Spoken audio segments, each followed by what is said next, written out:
الحمد لله.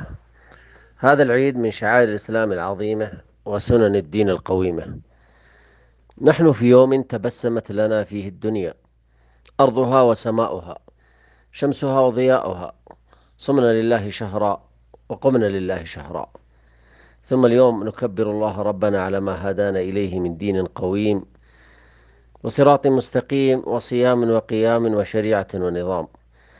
فالحمد لله الذي بنعمته تتم الصالحات. أيها المقبول هنيئا لك، أيها المردود جبر الله مصيبتك. هنيئا للمسلمين في هذا اليوم المبارك، هنيئا لهم بحلول هذا العيد السعيد. واعلم رحمك الله أن السعادة في العيد لا تكمن في المظاهر والشكليات، وإذا كان في القلوب رواسب خصام أو أحقاد فإنها في العيد تسل فتزول، وإن كان في الوجوه العبوس فإن العيد يدخل البهجة إلى الأرواح والبسمة إلى الوجوه والشفاه.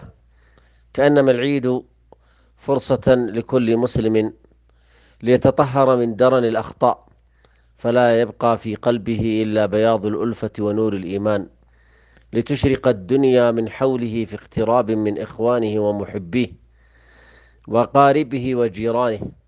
في هذا اليوم ينبغي أن ينسلخ كل إنسان عن كبريائه، وينسلخ عن تفاخره وتباهيه، بحيث لا يفكر بأنه أغنى أو أثرى أو أفضل من الآخرين، وبحيث لا يتخيل الغني مهما كثر ماله أنه أفضل من الفقير. أبشر أيها الصائم، أبشر أيها التالي، أبشر أيها الباذل المنفق، أبشر أيها الذاكر الداعي، أبشر أيها الفائز برمضان. أبشروا جميعا بالفضل من الله، أبشروا بروح وريحان ورب راض غير غضبان. أبشروا بجنات ونهر في مقعد صدق عند مليك مقتدر.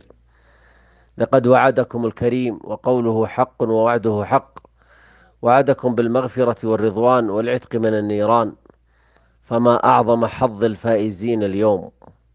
نعم، هذا يوم الفرح والسرور والفوز والحبور. ذهب التعب وزال النصب وثبت الأجر إن شاء الله تعالى. اليوم يوم التكريم، اليوم يكرم الذين جدوا واجتهدوا خلال شهر كامل، وحق لهم أن يفرحوا بهذا التكريم.